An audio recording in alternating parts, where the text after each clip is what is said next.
할렐루야, 반갑습니다. 오늘은 3월 27일 월요일 매일 아침 묵상입니다.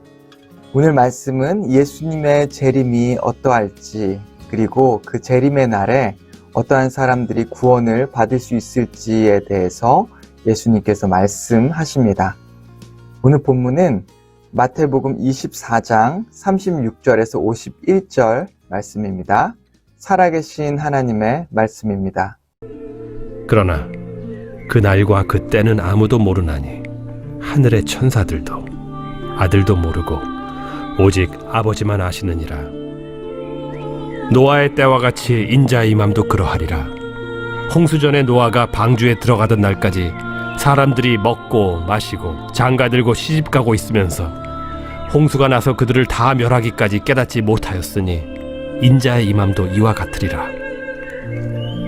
그때 두 사람이 밭에 있음에 한 사람은 데려가고 한 사람은 버려둠을 당할 것이요, 두 여자가 맷돌질을 하고 있음에 한 사람은 데려가고 한 사람은 버려둠을 당할 것이니라. 그러므로 깨어 있으라. 어느 날에 너희 주가 임할는지 너희가 알지 못함이니라. 너희도 아는 바니 만일 집주인이 도둑이 어느 시각에 올 줄을 알았더라면 깨어 있어 그 집을 뚫지 못하게 하였으리라. 이러므로 너희도 준비하고 있으라. 생각하지 않은 때에 인자가 오리라. 충성되고 지혜 있는 종이 되어 주인에게 그 집 사람들을 맡아 때를 따라 양식을 나눠줄 자가 누구냐. 주인이 올 때 그 종이 이렇게 하는 것을 보면 그 종이 복이 있으리로다. 내가 진실로 너희에게 이르노니 주인이 그의 모든 소유를 그에게 맡기리라. 만일 그 악한 종이 마음에 생각하기를 주인이 더디오리라 하여 동료들을 때리며 술 친구들과 더불어 먹고 마시게 되면 생각하지 않은 날 알지 못하는 시각에 그 종의 주인이 이르러 엄히 때리고 외식하는 자가 받는 벌에 처하리니 거기서 슬피 울며 이를 갈리라. 제가 주일학교 아이들을 가르치다 보면 아이들에게 종종 받는 질문이 있습니다. 목사님, 예수님은 언제 오나요? 라고 하는 질문을 받는데요. 그러면서 아이들이 하는 이야기가 예수님이 빨리 왔으면 좋겠어요. 그래야 제가 천국 가죠. 라고 말하는 아이들의 이야기를 들을 때가 있습니다. 이 아이들이 얼마나 순수하게 예수님을 기다리는지 모릅니다. 그런데 좀 안타까운 것은 우리가 바쁘게 세상을 살다 보면, 그리고 나이가 들면서 우리 생활에 집중하다 보면 어느새 우리가 예수님을 기다리지 못하고 살아가고 있는 모습을 발견할 때가 있다는 것이죠. 오늘 본문은 우리가 다시 예수님께서 오실 날을 기다리게 하고 또한 바라보게 하는 본문입니다. 36절에 그날과 그때로 시작되는 오늘의 본문은 예수님께서 바로 이전 단락에서 하신 그 이스라엘의 멸망과는 조금 다른 이 땅의 마지막 날에 대한 말씀을 하고 계시는 것입니다. 즉 인류의 마지막 때 예수님의 재림의 모습이 어떠할지, 그날에 어떤 자들이 구원을 받을지에 대해서 예수님께서 말씀하신 것이죠. 그런데 제가 오늘 말씀을 묵상하면서 발견한 것은 요한계시록에서 보았던 마지막 때의 모습과는 조금 다른 모습이 아닌가라는 생각이 들었습니다. 왜냐하면 이 요한계시록에 보면 이 일곱 인과 일곱 나팔, 일곱 대접이 등장하면서 그것으로 인해서 마지막 때에 참 성도들이 큰 고통과 고난을 당하고, 그리고 이 땅의 기근과 지진과 홍수와 산불, 그리고 정말 끔찍한 일들이 일어나는 것을 발견할 수 있기 때문입니다. 그런데 오늘 말씀을 조금 묵상하다 보면 굉장히 평화롭고 따스한, 그리고 너무 평범한 날 중 하나, 즉 사람들이 일하고 있고 여인들은 음식을 만들고 맷돌을 갈고 있는 모습이 등장합니다. 이것을 보면서 우리가 깨달을 수 있는 것은 마지막 재림의 날도 어쩌면 우리가 평소 살아가던 그냥 평범한 날 중 하루가 될 수 있겠다라고 하는 교훈을 얻을 수 있는 것이죠. 그런데 이 모습이 요한계시록에서 말하고 있는 모습과는 상반되지 않을 수 있습니다. 왜냐하면 오늘날 우리가 살아가는 세상을 보십시오.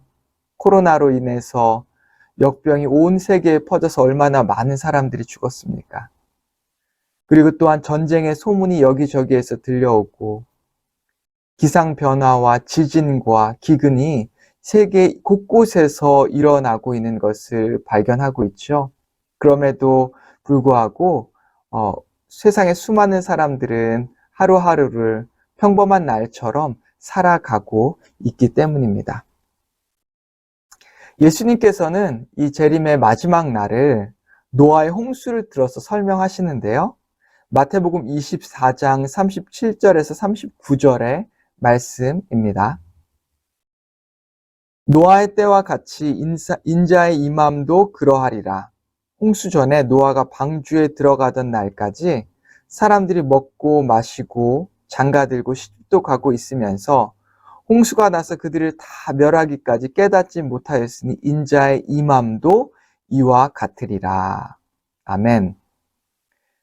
근데 노아 시대에 홍수가 일어나기 바로 전에 사람들은 여전히 먹고 마시고 장가들고 시집가고 자기가 할 것들을 그대로 하고 있었다라고 본문은 말하고 있습니다.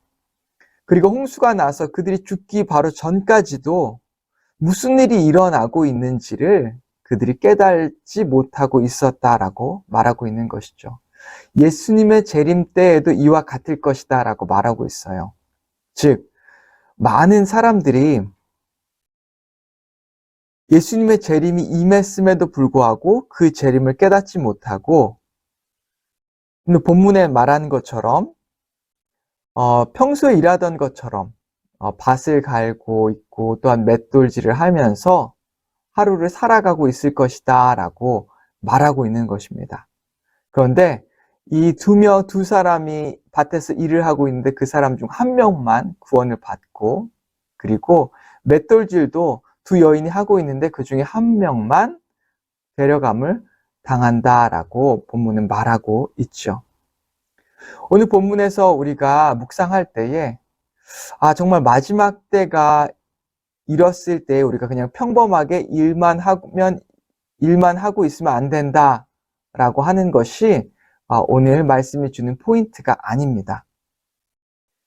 왜냐하면 오늘 말씀을 보면 이 평범하게 일하던 사람들 중에서도 어떤 사람은 구원을 받았고 어떤 사람은 구원을 받지 못했기 때문이죠.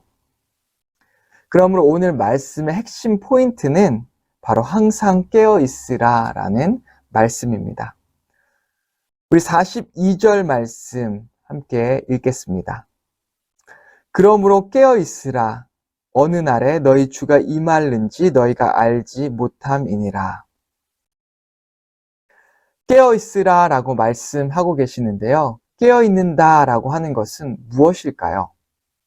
오늘 본문에서 예수님께서 잘 설명을 해주고 계시는데요. 이 두 명의 종의 예를 들어가면서 설명을 하고 있습니다. 한 종은 충성된 종이고 다른 한 종은 게으르고 악한 종입니다. 먼저 충성된 종에 대한 예인데요. 45절부터 47절 말씀입니다. 충성되고 지혜 있는 종이 되어 주인에게 그 집 사람들을 맡아 때를 따라 양식을 나눠줄 자가 누구냐? 주인이 올 때에 그 종이 이렇게 하는 것을 보면 그 종이 복이 있으리로다. 내가 진실로 너에게 이르노니 주인이 그의 모든 소유를 그에게 맡기리라. 아멘. 충성된 종은 주인이 올 때를 기다리며 그리고 주인이 맡긴 주인의 뜻에 따라 행하고 있는 종이 바로 충성된 종이었고 그리고 깨어있는 종이었습니다. 그런데 바로 뒤에 48절에서 51절은 악한 종에 대한 예가 나오는데요. 제가 읽겠습니다. 만일 그 악한 종이 마음에 생각하기를 주인이 더디 오리라 하여 동료들을 때리며 술 친구들과 더불어 먹고 마시게 되면 생각하지 않는 날, 알지 못하는 시각에 그의 주인이 이르러 엄히 때리고 외식하는 자가 받는 벌에 처하리니 거기서 슬피 울며 이를 갈리라. 아멘. 여기서 이 게으르고 악한 종, 그리고 충성된 종을 예수님께서 대조해서 설명해 주고 계십니다. 이 게으르고 악한 종을 설명하는 굉장히 중요한 단어가 있는데요. 바로 48절에 제가 조금 전에 읽었던 말입니다. 이 종의 생각입니다. 주인이 더디 오리라. 마음에 생각하여 이르기를 주인이 더디 오리라 라고 이 악한 종을 생각했던 것이죠. 그래서 그의 생각을 바탕으로 그는 방탕한 생활을 했습니다. 자기가 원하는 대로 주인의 뜻대로 살지 않고 자기가 원하는 대로 살았다라고 하는 것이죠. 그에 반해 이 충성된 종은 주인이 속히 오리라. 주인이 언제 올지 알지 못했기에 그는 충성되이 주인을 기다리며 열심히 주인의 뜻에 따라 행하는 것을 발견할 수 있습니다. 마지막 때에 우리가 깨어서 기다리기 위해서 우리에게 꼭 필요한 마인셋은 바로 주님이 속히 오리라 라고 생각하는 것입니다. 그리고 또한 바로 주인을 기다리며 주님의 뜻에 따라서 살아가는 것이죠. 오늘 어쩌면 우리에게, 오늘날 크리스천들에게 꼭 필요한 마음가짐이 바로 이것이 아닌가 합니다. 주님이 곧 오리라. 그리고 주님을 기다리는 그 마음입니다. 오늘 우리가 그 마음을 가질 수 있도록 이 마음이 있어야만 우리는 주님의 뜻을 따라서 행하게 되고, 그리고 주님의 뜻을 사모하고 바라고, 그리고 그것을 실천할 수 있는 믿음을 가지게 되는 것이기 때문입니다. 오늘 우리가 주님을 기다리는 믿음을 가질 수 있도록, 그리고 주님께서 속히 올 것을 믿는 그 믿음으로 우리의 삶을 살아갈 수 있도록, 우리의 정말 믿음의 선조들이 그랬던 것처럼 오늘 주님께서 오늘 오실지 아니면 우리가 죽은 이후에 오실지 모르지만 우리가 오늘 살아가는 우리의 삶은 주님께서 오늘 오실지도 모른다. 그리고 주님께서 곧 오실 거야 라고 주님을 기다리는 삶으로 살아가는 여러분과 제가 되기를 주님의 이름으로 축원합니다. 기도하겠습니다.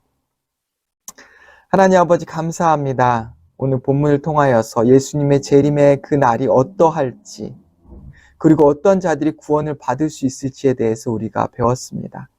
하나님 아버지, 오늘 말씀에 따라서 우리가 오늘 평범한 하루를 살아가면서 주님을 기다리며 살 수 있게 인도하시고, 또한 주님께 속히 오실 것이라는 것을 믿고 하나님의 뜻에 따라 살아가는 우리가 될 수 있게 인도하여 주시옵소서. 그리하여 주님께서 오실 때에 구원받는 주님의 귀한 자녀가 될 수 있게 인도하여 주시옵소서. 예수님의 이름으로 기도했습니다. 아멘.